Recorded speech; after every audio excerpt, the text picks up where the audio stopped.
Apêndice. Atitude dos pais da Igreja com relação a espíritos malignos. Capítulo 2. Tertuliano diz em sua apologia dirigida aos dominadores do Império Romano que uma pessoa que está claramente sob possessão demoníaca seja trazida diante de seus tribunais.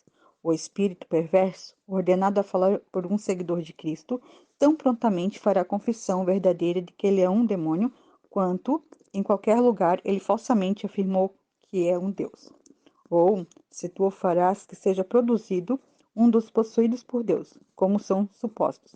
Se eles não confessam, em seu temor de mentir para um cristão, que são demônios, imediatamente se derrama o sangue do mais impudente seguidor de Cristo. Toda autoridade e poder que temos sobre eles é a partir de mencionarmos o nome de Cristo e relembrar-lhes a memória as aflições com que Deus os intimidava nas mãos de Cristo, o juiz deles, as quais eles esperavam um dia ultrapassar. Temendo a Cristo em Deus e Deus em Cristo, eles se tornam sujeitos aos servos de Deus e Cristo, de forma que, a um toque ou sopro, dominado pelo pensamento e percepção daqueles fogos de julgamento, eles saem, ao nosso comando, dos corpos onde entraram, sem vontade e aflitos, e diante de seus próprios olhos são postos à vergonha aberta. Justino Mártir, em sua segunda apologia, dirigida ao Senado romano, diz: há inúmeros endemoniados por todo o mundo e em tua cidade, muitos de nossos homens cristãos, exorcizando-os em nome de Jesus Cristo, que foi crucificado sob Pôncio Pilatos. Curaram e curam, deixando o demônio possuidor e potente e tirando-lhe dos homens.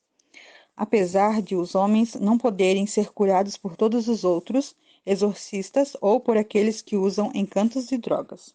Cipriano se expressou com igual confiança, depois de ter dito que eles são espíritos malignos que inspiram os falsos profetas dos gentios, e entregam oráculos por misturar sempre a verdade com a falsidade para provar o que dizem, ele acrescenta. Contudo, esses espíritos malignos conjurados pelo Deus vivente imediatamente nos obedecem, se nos submetem, confessam nosso poder e são forçados a sair dos corpos que possuem. Sintomas de possessão demoníaca, capítulos 2 e 5. Excertos de possessão demoníaca de Dr. J. L. Nevius. Primeiro, aquele sob o poder do demônio é uma vítima involuntária. A alma desejosa é conhecida como um médium. Segundo, a característica principal de demoniomania é outra personalidade, distinta no interior. Isso é diferente de influência demoníaca, pois nela os homens seguem a própria vontade e mantêm a própria personalidade. Terceiro, os demônios têm um desejo por um corpo para possuir. Mateus 12:43 e 8:31. Já que isso parece dar-lhes algum alívio, e eles entram no corpo de animais, assim como um dos homens. Há peculiaridades distintamente individuais dos espíritos. Quarto, eles conversam por meio de órgão de discurso e dão evidência de personalidade, desejo, temor. Quinto, eles dão evidência de conhecimento e poder não possuído pelo sujeito. Na Alemanha, o pastor Blumheidert dá exemplos de demônios falando em todas as línguas europeias e alguns línguas reconhecíveis. Na França, houve alguns casos de terem o dom de línguas, falando em alemão, latim e árabe. Sexto, o demônio em possessão do corpo muda inteiramente o caráter moral daqueles em quem entram, compelindo-os a agir completamente ao contrário de seu comportamento normal. Homens reservados, reticentes, irão chorar, cantar, rir, falar. Almas mansas irão se enraivecer. Homens e mulheres de falar geralmente puro falarão de coisas não citadas entre os filhos de Deus e agirão de maneira e conduta contrárias à dignidade e ao comportamento normais deles. Tudo pelo que não são responsáveis enquanto estão sob o controle dessa outra personalidade dentro deles. Em resumo, eles exibirão traços de caráter completamente diferentes daqueles que lhes pertencem normalmente. Sétimo, há também sintomas nervosos e musculares peculiares à possessão demoníaca no corpo. Oitavo, há também uma inspiração do peito, que é uma marca especial de possessão demoníaca. Nona, expressões proféticas são dadas em espasmos e sentenças, bem diferentes da sequência calma e coerente de linguagem vista nas expressões dos apóstolos no Pentecostes. 10ª, a levitação do corpo, bem conhecida pelos espíritas, quando o sujeito dirá que está inconsciente de possuir um corpo e há invariavelmente uma mente passiva. Há geralmente uma voz distinta que fala por meio dos lábios do sujeito, expressando pensamentos e palavras involuntariamente. Atividade demoníaca nos últimos tempos. Capítulo 1. De manifestações de espíritos, de Sr. Robert Anderson. Os evangelhos testificam da atividade de demônios durante o ministério de Cristo na Terra, e as epístolas nos alertam sobre uma renovação de atividade demoníaca nos últimos tempos, antes da volta dele. Toda a Escritura é inspirada por Deus, segundo Timóteo 3,16, mas pode parecer que algumas vezes uma revelação foi feita com definição especial e esse alerta particular é prefaciado pelas palavras. O Espírito afirma expressamente, 1 Timóteo 4,1. E isso se relaciona não a qualquer novo desenvolvimento de mal moral no mundo, mas a uma nova apostasia na Igreja professa. Um culto promovido por espíritos sedutores de uma espiritualidade altamente sensitiva e uma moralidade mais obstinada do que o cristianismo mesmo aprovará. Versos 1 e 5. A narrativa do Evangelho indica que alguns demônios eram espíritos vis e imundos, que exercitavam uma influência brutal sobre suas vítimas, mas o Senhor indicou claramente que essas eram uma classe à parte, essa casta. Marcos 9:29. Eles eram todos espíritos imundos, mas no uso judeu a palavra acatários conota impureza espiritual, que isso não implicava poluição moral. É provado pelo fato de que o Senhor Jesus foi acusado de ter demônio, apesar de nem mesmo seus inimigos mais malignos nunca o acusarem de mal moral. Era apenas pela oração que esses espíritos imundos poderiam ser expulsos, ao passo que demônio os devotos reconheciam Cristo e saíam quando seus discípulos ordenavam que assim fizessem em nome dele. A Fisiologia do Espírito, capítulo 9, tomo 2, Excertos de O Homem Primitivo Descoberto, de James Gall. O corpo natural tem seus sentidos, o espírito também tem seus sentidos. Há sentidos interiores ocupados, examinando e julgando, aprovando e condenando, se alegrando e se entristecendo, esperando e temendo, de certo modo deles mesmos, os quais nenhum sentido corporal pode imitar. Há um espírito interior a que chamamos de nós mesmos, e é perfeitamente distinto do corpo no qual habitamos. Se nosso espírito foi gerado em ou com nosso corpo, elaborado a partir de substâncias imateriais em existências separadas, constituindo espíritos individuais, esses espíritos individuais têm de ser supostos como sendo compostos de substância ou substâncias de espírito e possuídos de diferentes faculdades. Nossa própria linguagem implica que o espírito humano é um organismo composto de partes mutuamente relacionadas que, apesar de individualmente diferentes, são genericamente as mesmas. Essa é uma doutrina bem estabelecida da Escritura, que o corpo é animado por um espírito inteligente e moral, que sente e age por meio de seu mecanismo material, sem ser ele mesmo material. Possessão demoníaca entre cristãos, capítulo 5, o caso de uma dama cristã, extratos de cartas privadas por um evangelista de renome na Alemanha. Na primavera deste ano, 1912, essa serva de Deus, que foi possuída, veio aqui, e os espíritos que a possuíam falaram por meio dela com vozes completamente diferentes da dela própria. Eles falariam por meio dela as blasfêmias mais terríveis contra Deus e contra nosso Senhor Jesus Cristo e profetizariam com relação à igreja. Muita oração foi feita por ela e com ela. Quando o furor vem sobre ela, ela é horrivelmente sacudida e bate-se ao redor da sala, e faz com que ela uive como um cachorro e suas mãos cerradas, sua face se distorcia com horríveis contorções. Mas o maravilhoso para todos é que, apesar do furor estar sobre ela todos os dias, e algumas vezes, umas 2 ou mais vezes num dia, sua saúde é perfeita. Ela dorme bem e, no intervalo, é a cristã com o mais amável espírito. Mais tarde, essa irmã não é alguém que não tem fé.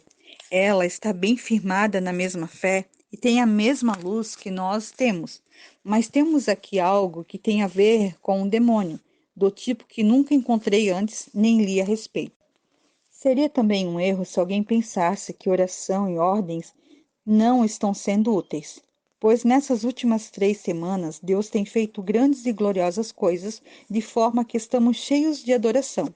O demônio ainda está lá, é verdade, mas ele está grandemente abatido e não pode mais atormentar a irmã. Ele está relativamente impotente nela, e ela olha tão radiante feliz com uma alegria celestial, fresca e forte. O demônio também foi privado de todo o poder sobre os lábios dela.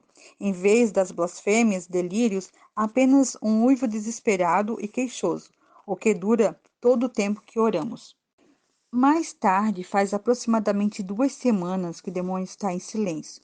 Por 8 dias, ele não falou uma palavra sequer. Somente gritou 2 vezes. A autoridade me expulsa. A única coisa que ele faz é uivar e ranger os dentes. Alguns dias atrás, nós oramos por cerca de 1 hora e meia.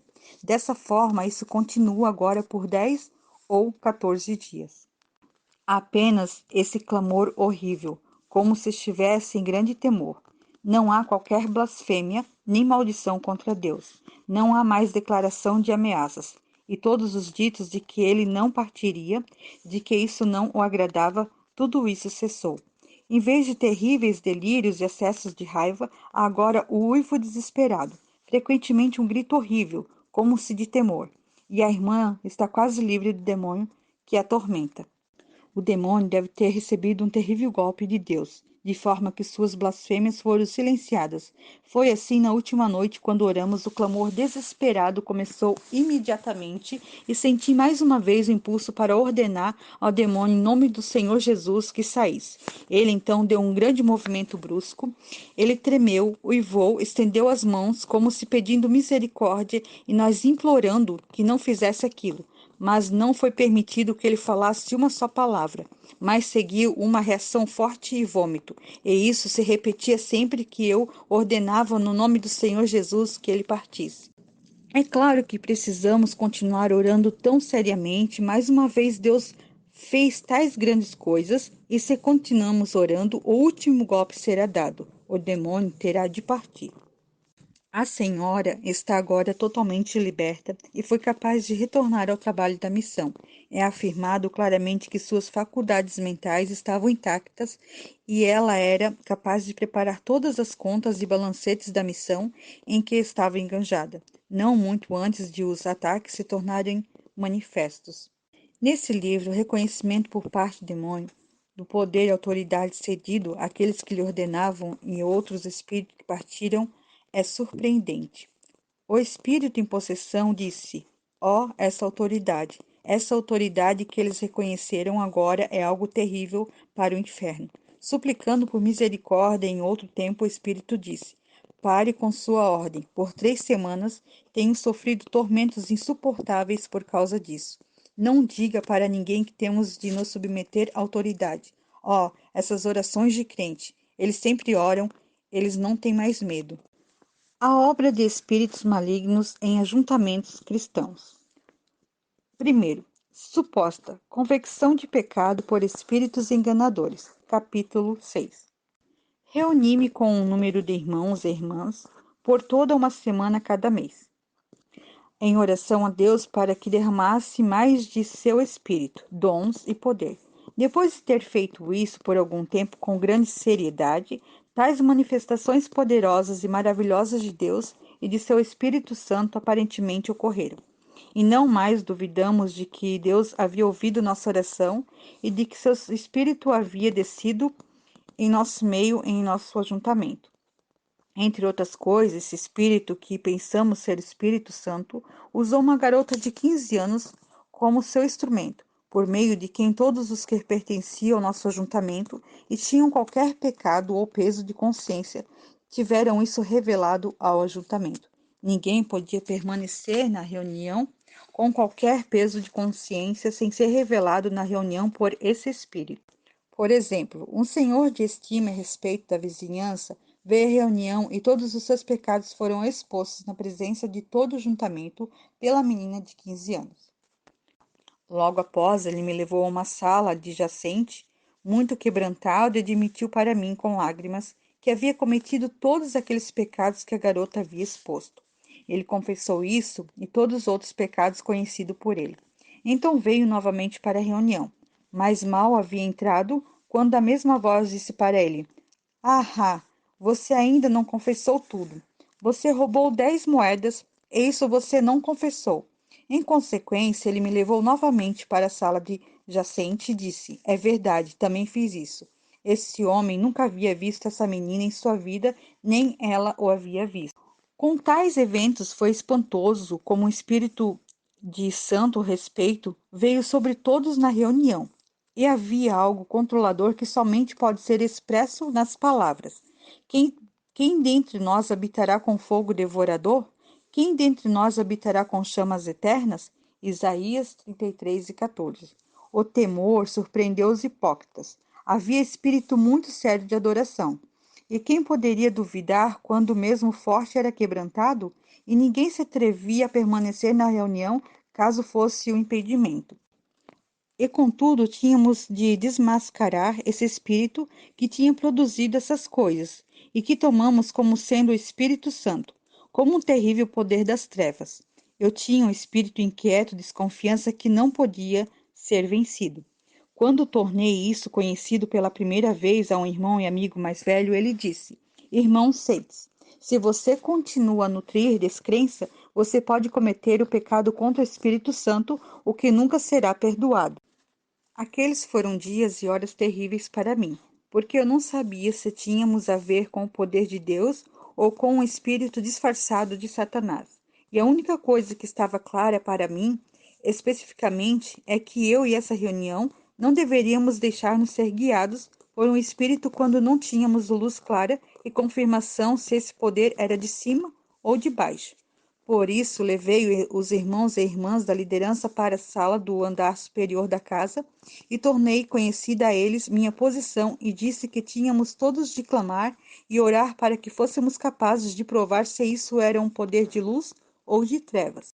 Quando descemos as escadas, a voz desse poder disse, usando a menina de 15 anos como seu instrumento: Que rebelião é essa no meio de vocês? Vocês serão punidos dolorosamente por sua descrença. Eu disse a essa voz que era verdade que não sabíamos com quem estávamos tratando, mas queríamos tomar aquela atitude de que se fosse um anjo de Deus ou Espírito de Deus, não pecaríamos contra ele, mas se fosse um demônio, não seria enganado por ele. Se você é o poder de Deus, você estará de acordo se manusearmos a palavra de Deus. Provai os espíritos se procedem de Deus. 1 João 4:1. Todos nós ajoelhamos e clamamos e oramos a Deus com tal seriedade que ele teve misericórdia de nós e nos revelou, de alguma forma, com quem estávamos tratando. Então o poder teve de revelar-se por iniciativa própria. Por meio da pessoa que havia usado como instrumento, ele fez caretas abomináveis e terríveis e gritava num tom penetrante: Agora estou descoberto. Agora estou descoberto. Segundo, suposta unidade pelo reavivamento. Capítulos 3, 4, 5, 6 e 7. Já há algum tempo, tenho em minha mente tentar colocar em linguagem algumas das coisas que têm sido minha dolorosa experiência para testemunhar e passar, ligadas à obra de Satanás como um anjo de luz, mas tudo pareceu tão complicado e confuso. Primeiro, os ataques deles parecem ser sobre as almas mais espirituais. Aqueles que fizeram a entrega mais plena a Deus e reconhecem uma afinidade espiritual que eles creem que, se for quebrada, arruína todo o propósito de Deus. 1 Coríntios 1:10. O espírito mentiroso insiste em uma mente, um julgamento e uma expressão.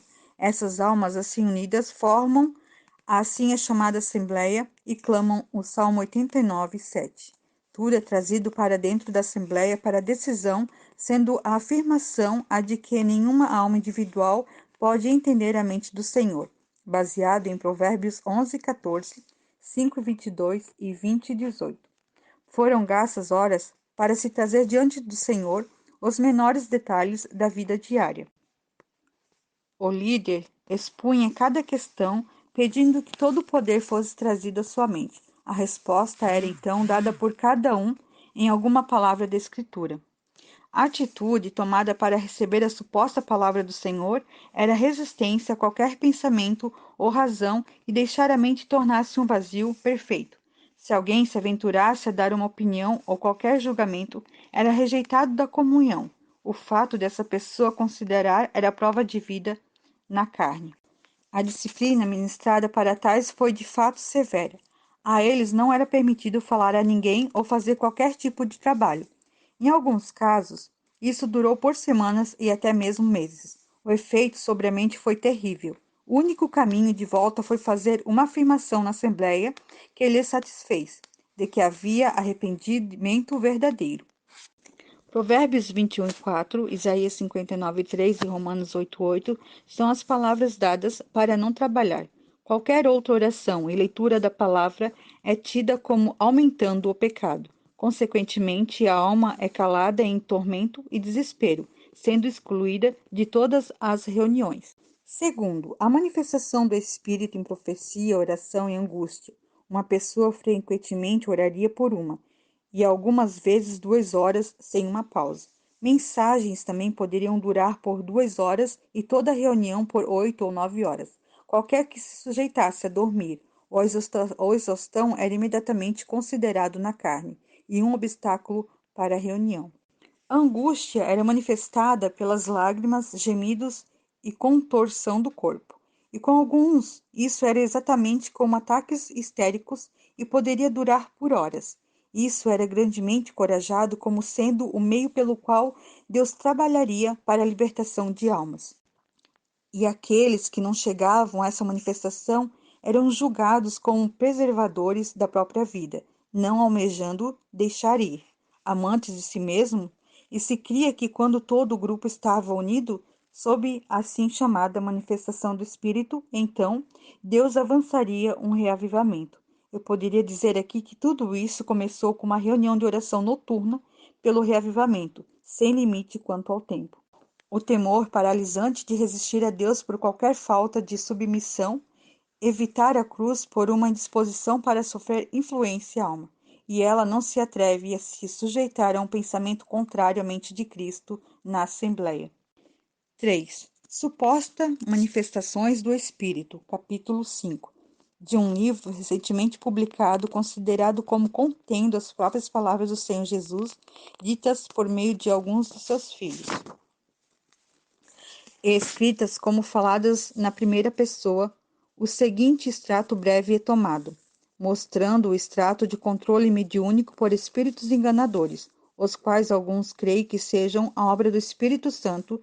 Supõe-se que o Senhor Jesus disse: as manifestações do Espírito em algumas coisas são muito estranhas. Algumas vezes ele torcerá o corpo dessa ou daquela forma e o significado é obscuro para você.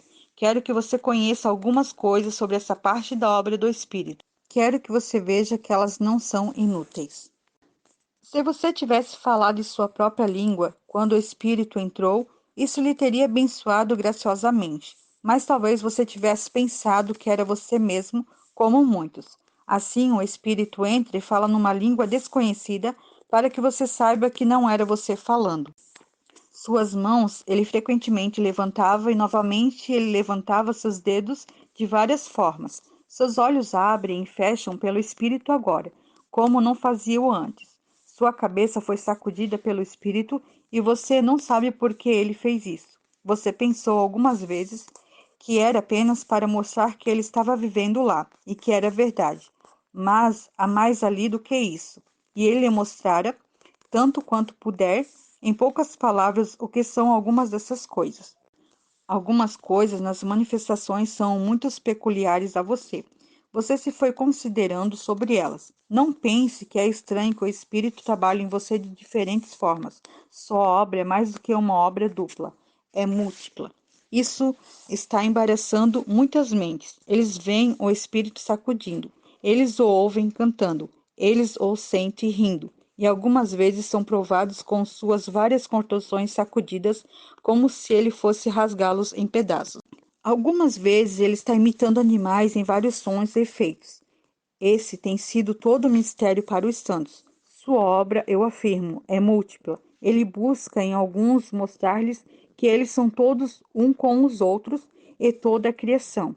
Se ele mostra a você por fazer um barulho como de um animal selvagem e que você é como aquilo, você não pode desprezar sua maneira de trabalhar, pois o Espírito Santo sabe por que faz isso. Ele faz esses barulhos nos animais, não pode fazê-los em você? Luz sobre experiências anormais. Extrato de um livro publicado em alemão por Herr Lohmann. Texto traduzido do alemão. Assim como numa caricatura, as características ressaltadas do verdadeiro quadro devem ser achadas, de forma que uma semelhança é clara e os fenômenos que encontramos nos sistemas pagãos, na assim chamada teosofia ou novo budismo, no espiritismo, etc., parecem-se, em alguma extensão, com as manifestações divinas trazidas à tona pela obra do Espírito Santo sobre o espírito do homem. Elas também produzem revelações e profecias, falando e cantando em línguas, curas e milagres. É importante estudarmos esse assunto para encontrar uma resposta à questão quanto a como esses fenômenos são produzidos. Dispensa explicação o fato de que eles não são manifestações do Espírito Santo.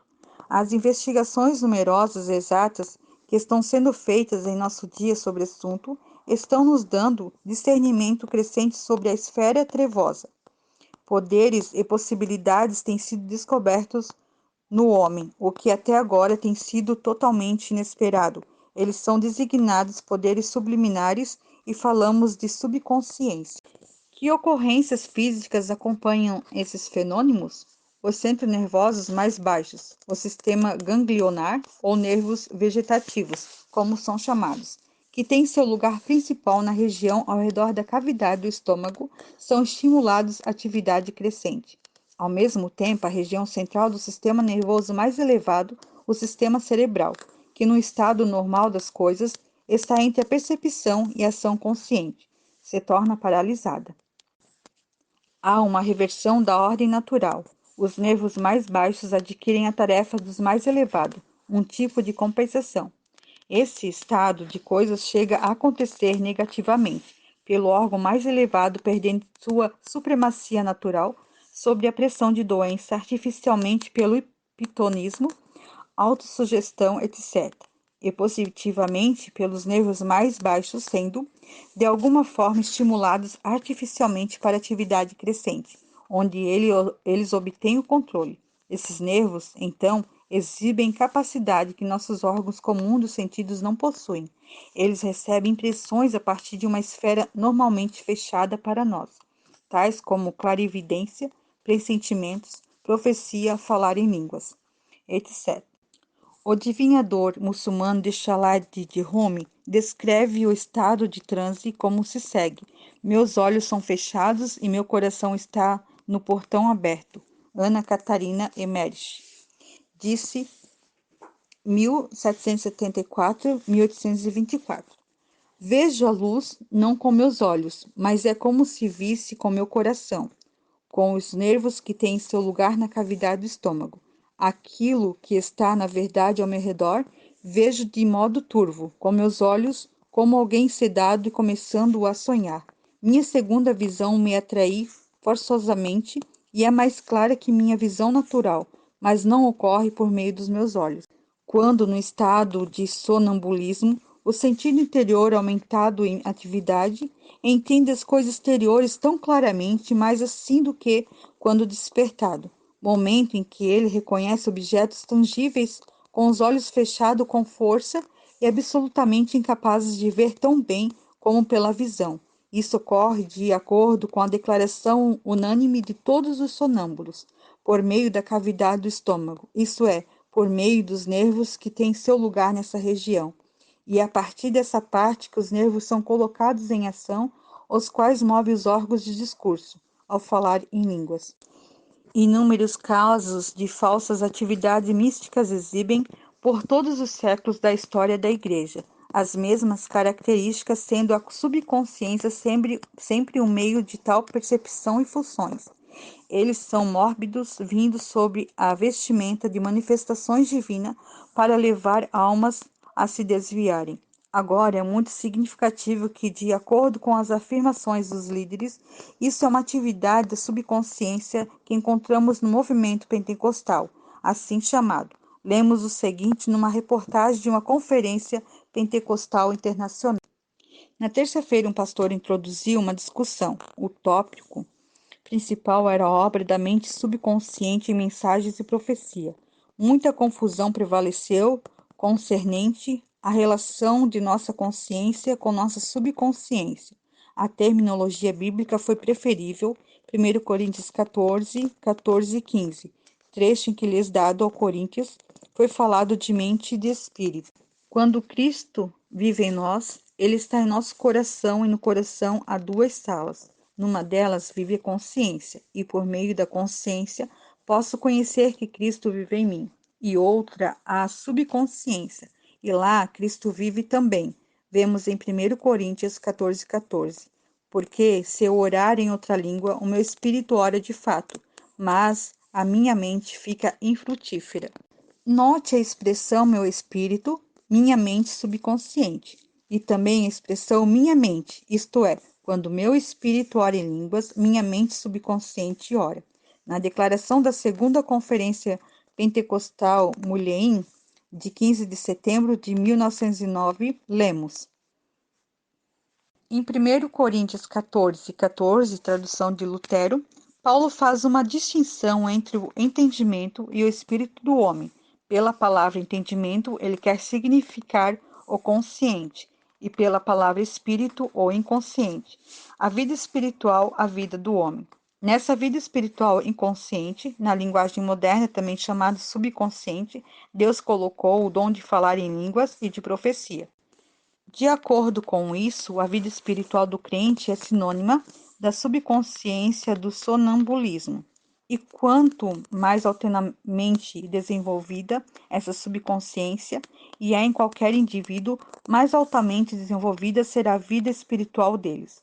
Apenas tente substituir a palavra subconsciência naquelas passagens onde a Escritura fala do espírito do homem, por exemplo, em Salmo 51, 17, Salmo 77, 6, Isaías 66, 2, Atos 7, 59, 18, 5, 20 e 22, Romanos 1 e 9, 2 e 29, 8 e 16, 1 Coríntios 2, 11, 4, 21, 5 e 5, Gálatas 6, 1 e 18, Efésios 4, 23 e 1 Tessalonicenses 5 e 23. Aqueles em quem a subconsciência se torna ativa, na maneira descrita acima, sentem como se houvesse uma corrente elétrica passando pelo corpo, que é um estímulo dos nervos, que tem seu lugar central na cavidade do estômago, e é a partir daí que as mandíbulas são movidas a falar em línguas.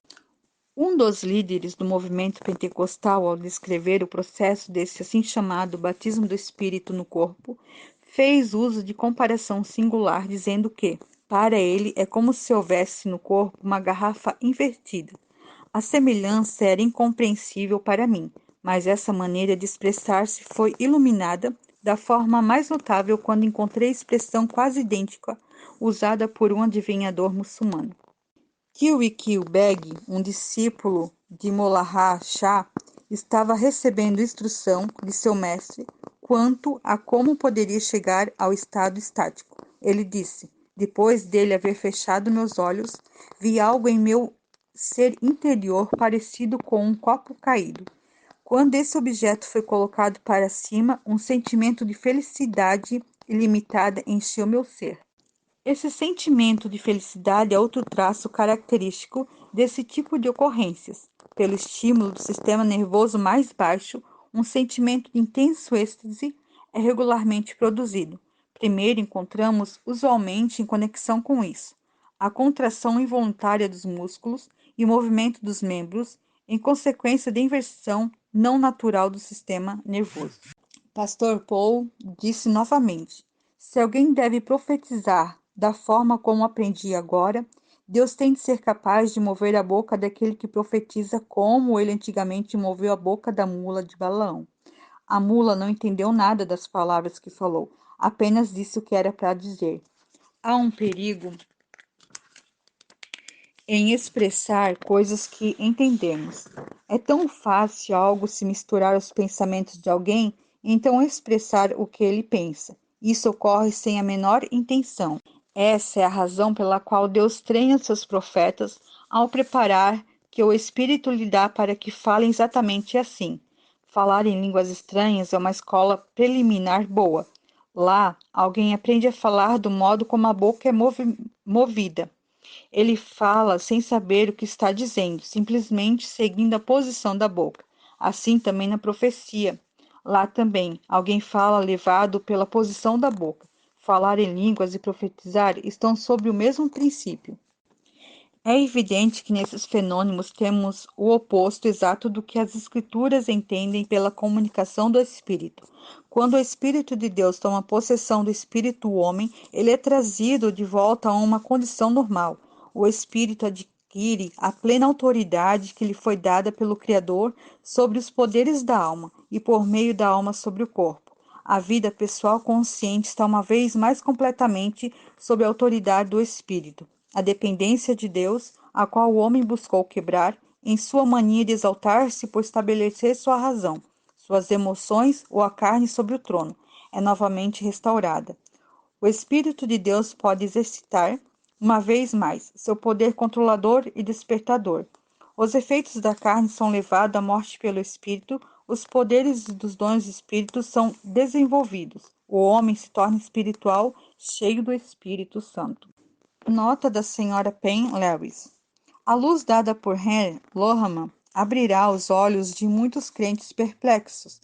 Ele dará entendimento inteligente de muito do que tem lhe afligido e causado dolorosa divisão entre os mais devotos filhos de Deus. Isso confirmará também as afirmações que temos feito com relação à obra de espíritos malignos na circunferência de um crente, ao mesmo tempo que até a extensão de sua consciência. Ele pode não saber nada contra si mesmo diante do Senhor, pois Satanás e seus emissários estão bem alerta das leis do corpo humano e trabalham nessa linha, despertando e estimulando a vida natural sob a aparência de ser espiritual. A falsa concepção de entrega como sendo a sujeição do corpo ao poder sobrenatural, com a mente parando de agir e a sutileza mais elevada do inimigo, é exposta como tal nesse livro, pois produz, como Herr Lohmann explica, a paralisia do sistema cerebral, ou seja, da ação da mente, e permite aos nervos vegetativos o pleno controle e atividade, estimulados pelos espíritos malignos, pois o Espírito Santo habita interiormente e age por meio do espírito do homem e não por meio de outro centro nervoso, ambos os quais devem estar sob o controle do espírito. Temos apontado várias vezes que clamar pelo sangue não nos pode proteger do inimigo se, de alguma forma, lhe é dado terreno. Por exemplo, se os nervos cerebrais param de agir por deixar a mente ficar vazia, e os nervos vegetativos são despertados para agir em lugar deles, de forma que os últimos são estimulados para dar tremores e torrentes de vida, por meio do corpo. Nenhum clamor do precioso sangue de Cristo impedirá essas leis físicas de agirem quando as condições para ação são preenchidas. Com isso, surge o fato estranho que deixou muitos perplexos, de que experiências anormais, manifestamente contrárias ao Espírito de Deus, ocorrem enquanto a pessoa estava seriamente repetindo palavras sobre o sangue.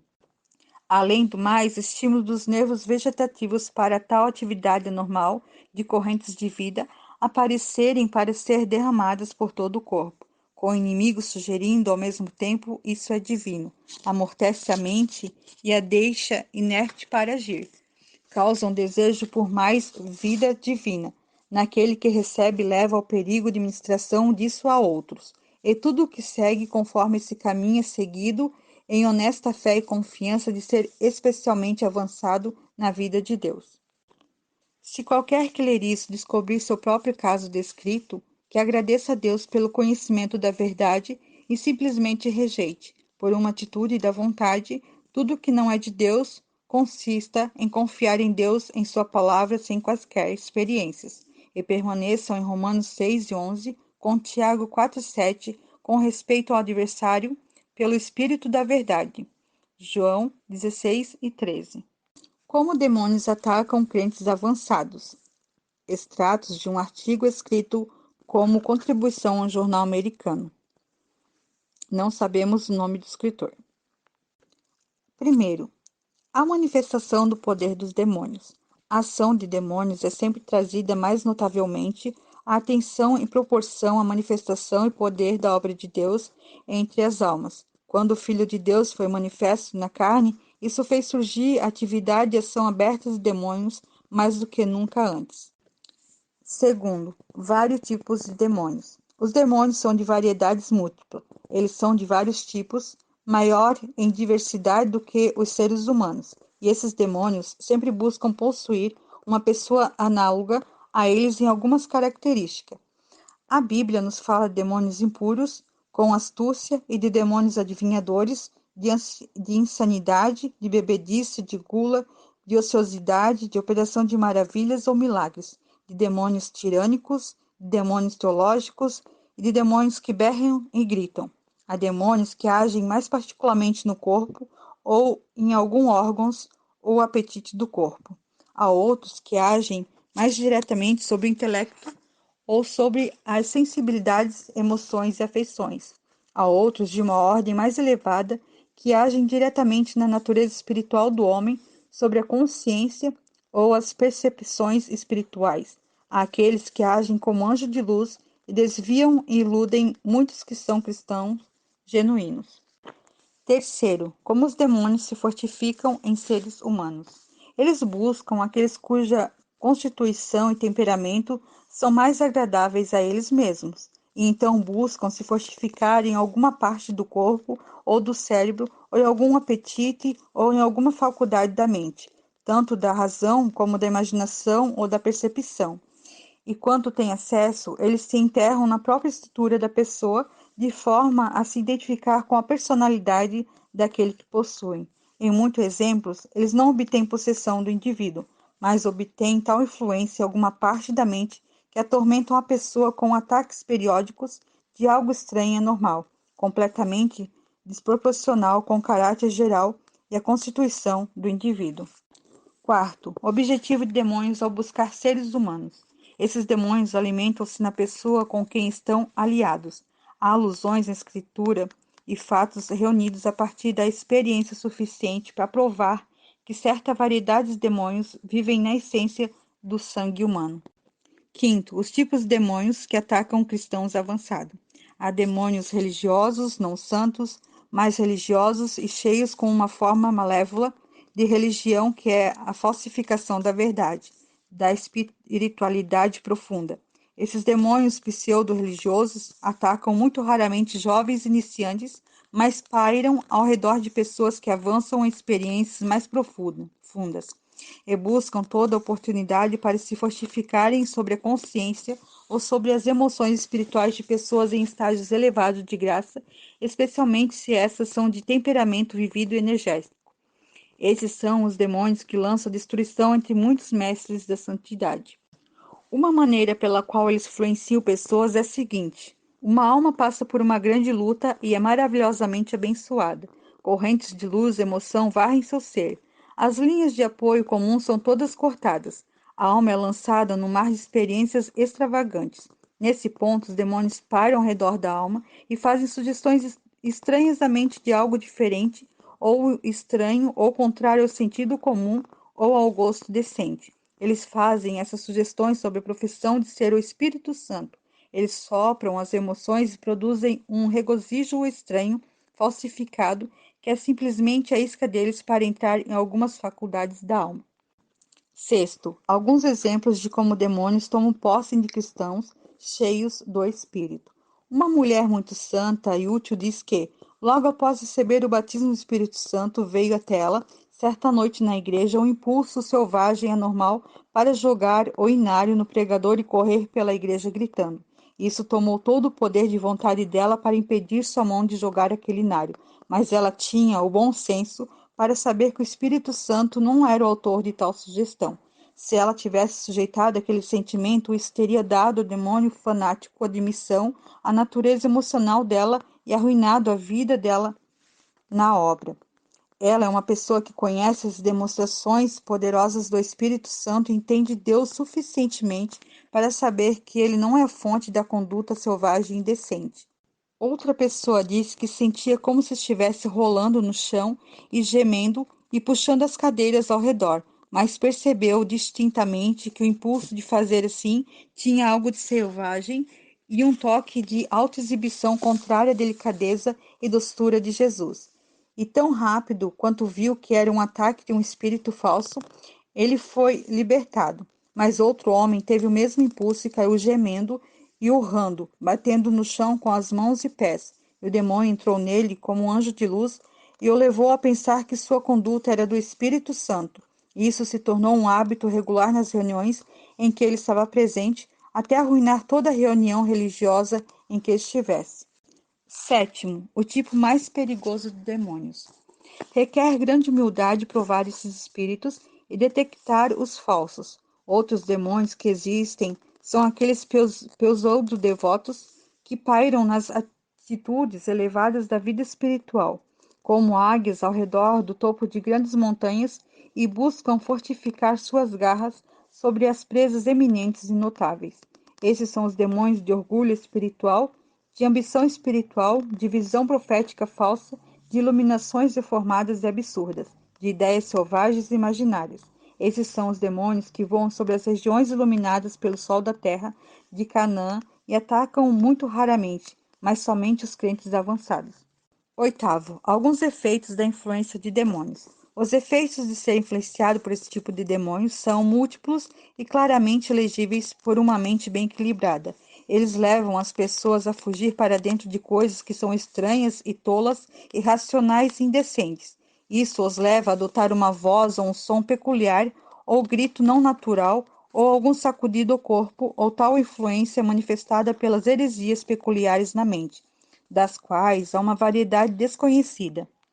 Isso produz certa salvajaria no olhar e grosseria na voz. Tais pessoas invariavelmente quebram as leis do amor e severamente condenam os que não fazem conforme elas mesmas. Como uma regra, tais pessoas perdem a carne, pois a possessão demoníaca está perturbando muito as forças vitais e produz uma tensão terrível no coração e no sistema nervoso. A base bíblica para a guerra contra os poderes das trevas. Evan Roberts. Para que o homem de Deus esteja perfeitamente equipado para toda boa obra, segundo Timóteos 3:17. Perguntaram-me onde no Novo Testamento está indicado que podemos orar contra a. O ambiente, b. Os espíritos malignos, c. Satanás, d. O adversário, e. A perversidade espiritual e f. As forças das trevas. A posição é bíblica e espiritualmente correta com a verdade e os fatos? Orar contra os poderes das trevas é bíblico, está de acordo com a verdade e os fatos atestados da experiência cristã. Pode ser claramente visto na Escritura e na história da Igreja cristã que, primeiro, a oração tem de ser feita contra todo o mal e para todo o bem.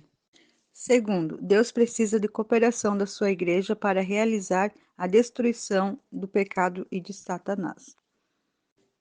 As coisas de Deus são espiritualmente discernidas, 1 Coríntios 2:14, e somente aqueles que são espirituais podem entendê-las, e é palavras tais como ficar firme, resistir, vencer, Efésios 6:11 e 14, resistir, Tiago 4:7, labor em oração, etc. Precisam de discernimento espiritual e experiência para serem interpretadas, pois descrevem fatos no reino espiritual, não compreendidos pelo homem natural. Um interrogador perguntaria a si mesmo: sou espiritual? Gálatas 6:1. Se ele não é espiritual, ele não pode entender ou interpretar no sentido espiritual a linguagem usada pelo apóstolo em conexão com a guerra com as forças das trevas. Que qualquer interrogador leve a Deus toda a questão e peça por liderança para toda a verdade concernente àquilo. Então ser-lhe-á mostrado o verdadeiro significado das palavras, não vindo do raciocínio intelectual, mas da iluminação divina e da experiência de vida. Há uma visão e uma interpretação naturais da luta de fé, tão frequentemente citada nas epístolas de Paulo, a qual tem sua fonte na sabedoria natural e é parte do velho homem, não crucificado. Isso impede o recebimento do conhecimento espiritual dado pelo Espírito Santo, mas o homem espiritual ensinado pelo Espírito Santo discerne todas as coisas. 1 Coríntios 2:15. Tome a palavra luta. Qual o significado de luta física na esfera natural? O objetivo de alguém que está lutando com outro é que deve derrubar seu oponente e mantê-lo sob si. Isso é corpo lutando com corpo. A luta espiritual significa também a destruição dos poderes das trevas e a manutenção deles contidos. E isso, por qualquer meio lícito, você pode usar. E nisso a oração não é um fator na destruição do diabo? Tome a palavra resistir. Ela não é uma resistência física, tal como corpo com corpo. Ela pode significar uma resistência intelectual, como com Cristo no deserto respondendo ao diabo mente para mente, mentira com verdade, tentação com vitória, escritura com escritura e uma citação equivocada da escritura com a citação correta da escritura.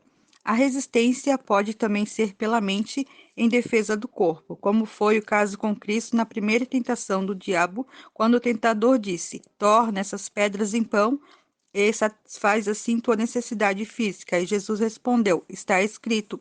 Mateus 4, 3 e 4.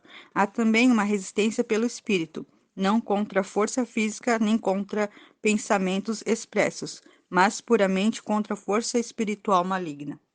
Não há lugar para luta física na esfera espiritual, pois o corpo naquela esfera não está dominando, mas está dominado. Mas há uma luta intelectual e espiritual, e isso pode ser uma luta para o corpo, para a alma e para o espírito e para tudo pelo que o diabo possa contender, tanto dentro como fora do homem.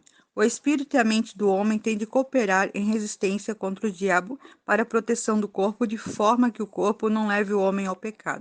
Assim também eles devem combinar-se em resistência para proteger a mente do ataque do inimigo, como quando Cristo, tentado a tirar-se do templo, usou a espada do Espírito resistindo ao tentador. Versos 5 e 7. Essa tentação não foi sugerida para atender sua necessidade física, mas para obter uma possível resposta da alma. A resistência pode ser para o espírito da mesma maneira, tudo depende do que o diabo está atacando. Todo ser tem de se agir como um espírito, alma e corpo, em defesa do homem e confiando no Espírito Santo. A oração é uma arma indispensável em todos os aspectos de resistência e luta contra o inimigo. Você não pode resistir ou lutar ou permanecer ou opor-se sem oração. Ela é uma arma defensiva e ofensiva poderosa contra o inimigo espiritual. A igreja como um todo não experimenta vitória sobre o diabo nesses caminhos porque não ora contra o adversário. É quando você está envolvido na batalha contra o adversário espiritual que você se torna realmente consciente da existência do adversário e se torna despertado sobre a necessidade de armas para exercer autoridade contra o adversário. Quanto à oração contra os espíritos malignos, temo-la indicado nas palavras do Senhor. Esta casta não pode sair senão por meio de oração e jejum. Marcos 9:29. Em 1 João 3,8 está escrito: para isso se manifestou o Filho de Deus, para destruir as obras do diabo.